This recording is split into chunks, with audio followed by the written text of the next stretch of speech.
Hey everybody, welcome back to the brand new video today for the first time. I've had this channel now for 9 years and I've always wanted to do this video where I showcase the highlights of my personal collection. And I've just never really had the time or really had everything in one spot where I could do this, but I've worked to get everything into one centralized location for today. And we're gonna go ahead and go through all of the top 25 cards of my personal collection. And I think this is a good exercise for me. And if you're a collector too, I think it's probably a good thing for you to do also. Kind of really makes things come into focus as to what your collection goals are, how you might want to upgrade, cards you might want to trade, stuff like that, stuff that's missing. And man, I've really made some plans for this year based off of going through this collection. So we're going to start things off here. I've got a big stack. This is the honorable mention. These are the cards that did not make it into my top 25. And then after that, we're going to go card by card through the top 25 of my PC and work our way from card number 25 all the way up to card number 1. And my goal is to do this video recap once a year. I would hope to be doing it at the end of the year, maybe December 31st. I want to do that this year, but I got delayed a little bit with getting married and everything. So let's go through some of the honorable mentions. These cards did not make it. Card number 25 on my list comes in at $250. So these are cards that are slightly under that point. We got the Reggie Jackson rookie in a PSA 4. That comes in at about $240 off of comps. We've got the Yadier Molina right here. It's a PSA 10. It's about $200. There's the Manny Machado gold rookie card in a 9. We've got the Bo Bichette gold rookie card. This may have made it into the top 25 at one point, but rough year for Bichette last year, so that card has fallen off a bit. We've got the gold Ronald Acuna Jr. PSA 10 doesn't make it into the top 25. Previously it would have, but I've noticed some of these cards that I bought did go down in price, and that was one of them because of the injury. There's the Mickey Mantle 1958 All-Star in a PSA 3 and Showtime PSA 10 of the 2018 Bowman. It's a nice card. I do love PSA 10 rookies in gold form. So there's O'Neal Cruz. This is my best Ricky Henderson that I have. I have several Henderson rookie cards. The other ones are raw, and this is the best graded one I have. It's a 7. So that one might be one I might look to upgrade this year. Pete Alonso gold, PSA 10, picked that one up to the National a couple years ago. And then this is pretty cool. I had to throw this one in there. The PSA 10 Jabs family card, which I don't know what this would go for, maybe 100, I'm not sure. This one I picked up at a card show, local card show, for just 80. It is knocking on the door of the top 25. It's the Ohtani PSA 9 golf card with Mike Trout. Here's another one, kind of knocking on the door. It's the black version of his Legends in the Making in a PSA 10. I've got the Vladdy here, and I think this one's going to make it into the top 25 soon. It's the PSA 10 of his gold rookie card.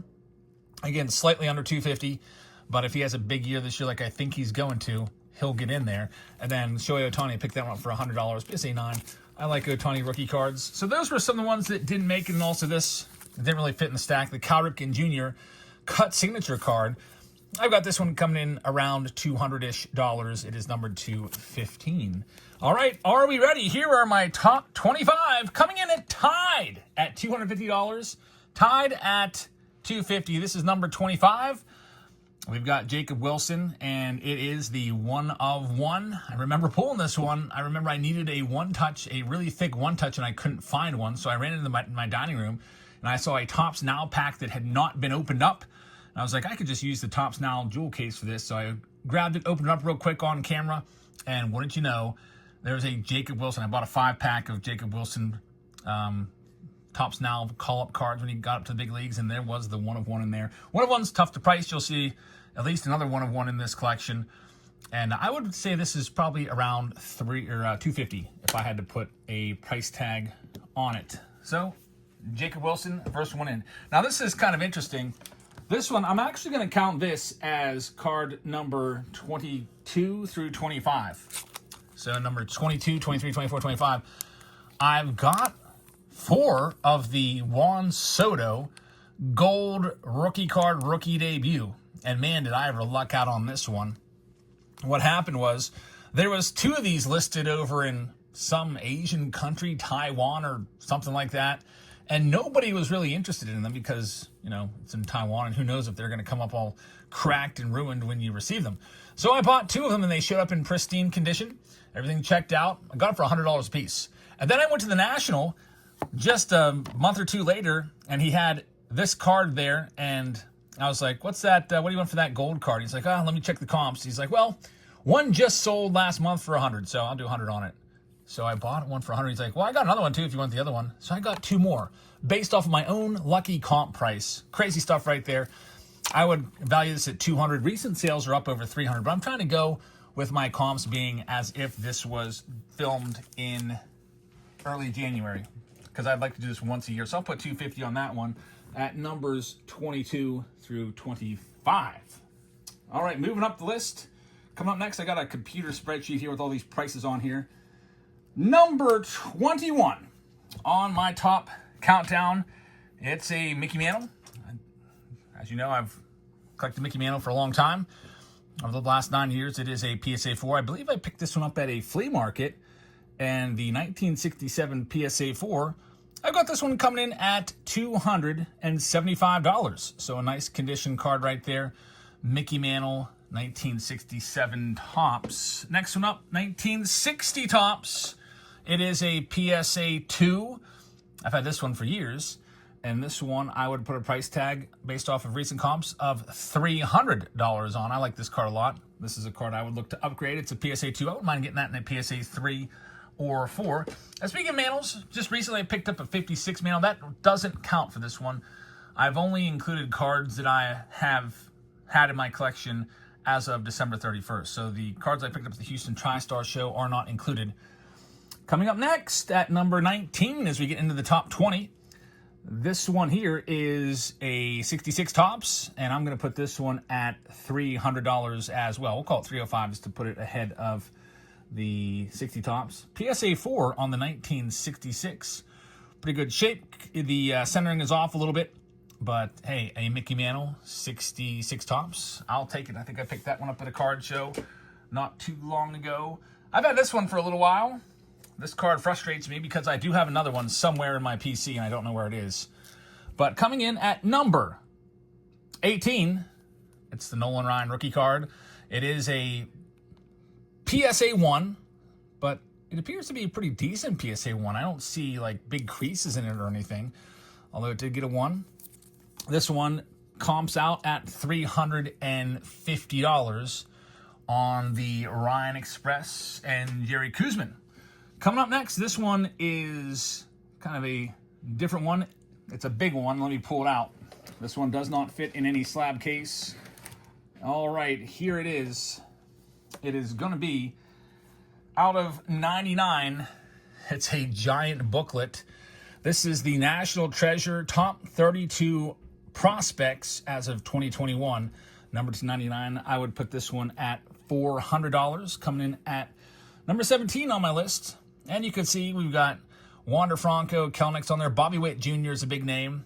Royce Lewis. Who else? We got Riley Green right there. Matt Manning, Grayson Rodriguez, Emerson Hancock, Nolan Jones, Tristan Casas, Nolan Gorman right there. Man, nice booklet. Really, really tough to store, though. This almost needs to go on display. We got O'Neal Cruz right there with Brandon Marsh, Nick Lodolo, and then J-Rod's over here with Austin Martin, Heston Kjerstad's on there, Nick Gonzalez, Spencer Torkelson. So I would put this one around $400. And this is a card, when I'm looking at this is a trade-in card. I would think about taking this to the National and potentially trading this for a PSA graded card just because it's too big. I can't really fit it in my slab case, and I kind of like having these all ordered in sequential order in my case. Coming up next, number 16 on the list, it is the 1965 Mickey Mantle. It's a PSA 3, and this one commands about $400. So Mickey Mantle, PSA 3, $400 on this one. And there's the back of it. Can't remember where I got this one at. I think this one may have been an antique store up in Duncansville. Coming up next, number 15 on the list. This is another raw one, and again, I can't fit this in a slab case or anything like that. It's another one of these bad boys. I picked this one up at the local card show. It's got Ohtani on it. It is a 2021 top players, the National Treasures treasure chest. It is numbered to 49. I bought it at the time for $450. I would put a price tag on this now. I'm just totally guessing on this one. I'm guessing $500. It might be worth more. But we've got Trout, Buxton, Acuna's on there with Vladdy. We've got Chris Bryant, Bogarts, Yordan Alvarez, and there he is, Shohei Ohtani. Who else? Jose Ramirez, Bo Bichette, Tatis, Mookie Betts is on there. Aaron Judge is on there. JD Martinez, Javi Baez, probably the worst player on here.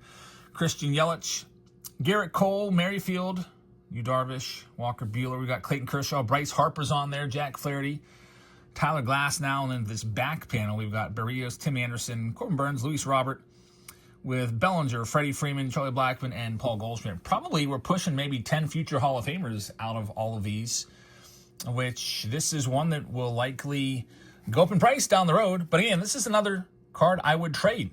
I would trade this, maybe put it towards a nice vintage rookie card, and it's just too big for my collection. It looks great. These look fantastic on display, by the way. These giant booklets and these holders, they're really, really nice.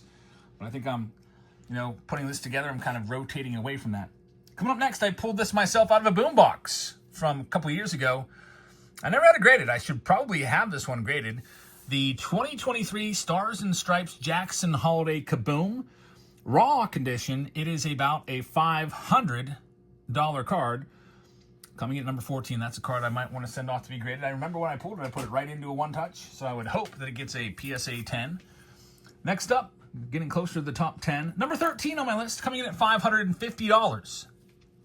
It's the Ronald Acuna Jr. PSA 10. This card used to be well over $1,000 back when he was winning the MVP a couple years ago and going 40-40 or 40-70.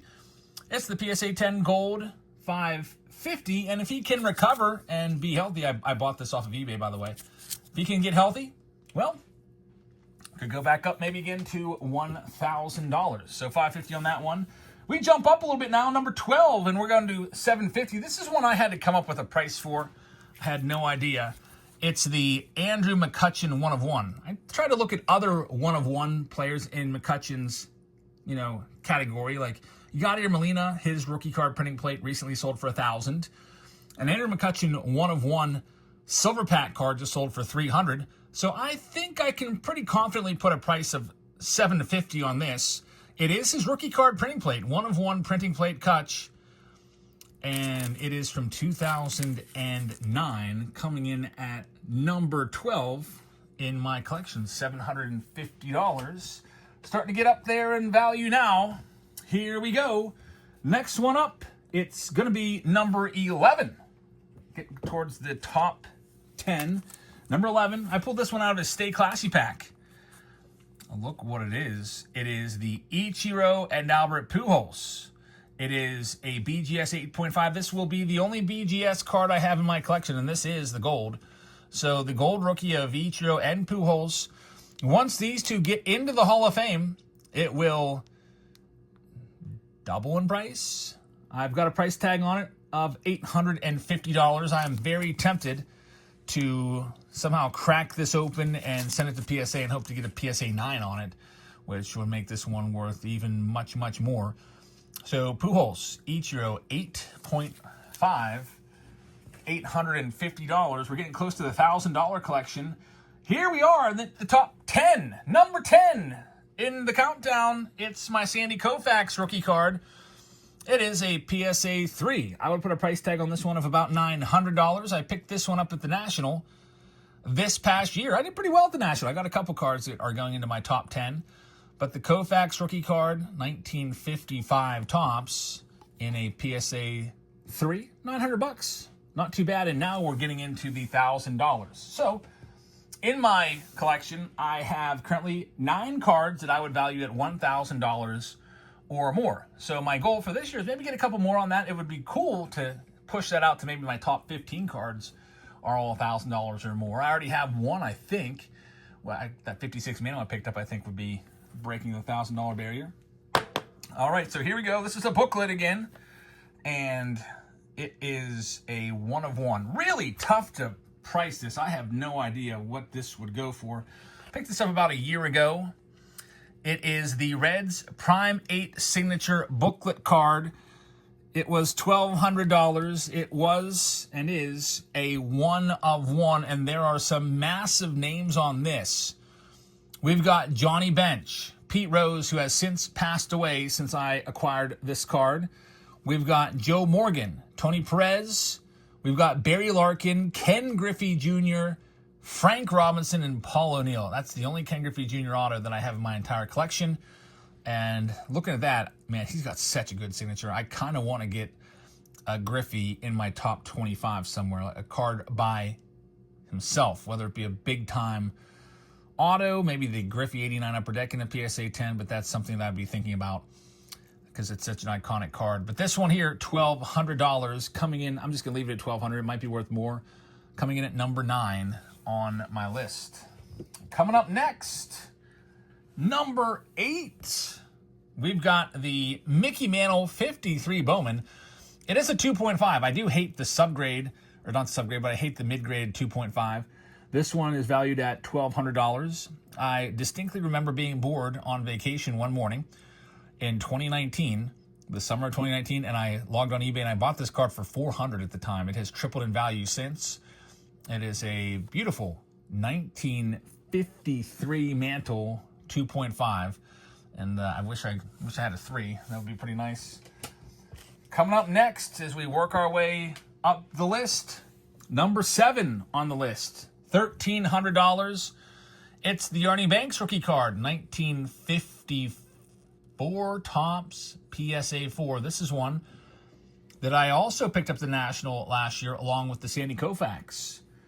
My initial goal last year at the National was going after the Mantle 51 Bowman, but when it became apparent that that came through, I took that budget and broke it amongst 3 cards, and this was another one that I picked up at the National last year. Again, I would rank this about $1,300 right now in a PSA 4. Up next, we haven't had any Ohtanis by himself yet until now. And this one, I'm going to put this one at number 6 on my list. It's a PSA 10. I believe I paid $1,000 for it about a year ago, and it has only gone up in price. It is the 2018 Topps Update Gold, number 2018, Shohei Ohtani Perfect PSA 10. And a beautiful card right here, again, $1,500. And if Ohtani continues to do what he's doing, this is only going to go up. So, Shohei Ohtani, I'm glad I picked it up when I did, because his cards, I feel like, just keep going up and up and up in price. Coming up next, I've had this one since 2019. This one is coming in at number 5 on my list. I've got it also at $1,500. It's the only Babe Ruth card I have. It's the 1935 Gaudy Babe Ruth 4-in-1. He's on there with 3 other of the stars of that era. He's on the Boston Braves there. This was near the end of Babe Ruth's career. It is a PSA 1. I've had this card. I actually believe someone actually sent this to me for free. It's probably the craziest gift I've ever received. But the Babe Ruth PSA 1 coming in at $1,500 currently. I think when I got it, it was maybe about a $400 or $500 card. And now we're moving on. Here's number 4. This card actually kind of irks me. This card bothers me a lot. I love this card, but it bothers me. This is a card I got to upgrade. It's the Clemente. I picked this one up to the National, I believe it was 2 years ago, as I targeted this one. It is, I'll tell you what irks me about it. It's that sticker that I haven't gotten off yet. Who puts a sticker right on a slab? I shouldn't have bought it. Like, who does that? Take that off and have that sticky residue left behind. I mean, at least put your slab in a... They make special team bags just for slabs. Why would you not do that for a big card? But it was the best deal that I could find at the National at the time. It is a subgrade of 3.5. He had 2,500. I think I paid like 22 for it. I got a couple hundred knocked off. I would put a grade on this, or I put a price on this of about $2,600. And again, this is a card that I might take to the National this year and find somebody with a 4 and see if they would exchange for this plus maybe some cash, and maybe try to upgrade this card to a 4, because that subgrade just bothers me. I don't know why. Of course, I'll get maybe some Goo Gone and try to get that sticker off, but this is coming in at number 4 on my list. Number 3 of my collection it is going to be a $3,000 card. It's the Hammer and Hank Aaron. It's a PSA 3. That's Hank Aaron's rookie card right there, 1954 tops. This one had a $2,900 price tag on it last year at the National. And was that last year or maybe the year before? I got a little bit knocked off of it. So Hank Aaron rookie card in a PSA 3. It's a beauty. I love this card. Some people still consider him to be the true home run king, 755 career home runs. And I've loved this card ever since 1989 with that baseball talk. I remember putting this exact card on my little baseball talk. It was like a little mini record player. And then listening to Hank Aaron's record-breaking 715th home run call over and over and over and over again. Like, here's the pitch by Downing, swinging. And then, you know, the rest of it. Man, I love this card so much. So I'm glad I have it in my PC. It comes in at number 3.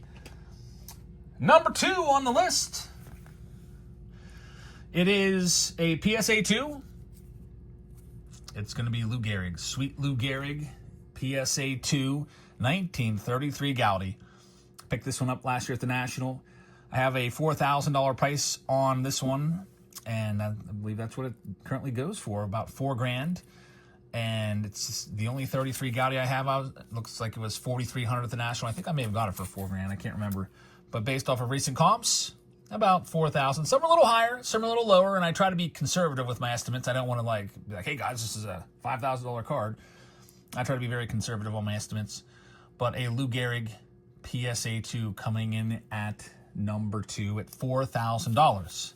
So here we go. Here's number 1. It is a big gap between number 2 and number 1. My number 1 card is worth 10 times, maybe actually 11 times plus what my number 2 card is worth. It's the big boy card. It's here today.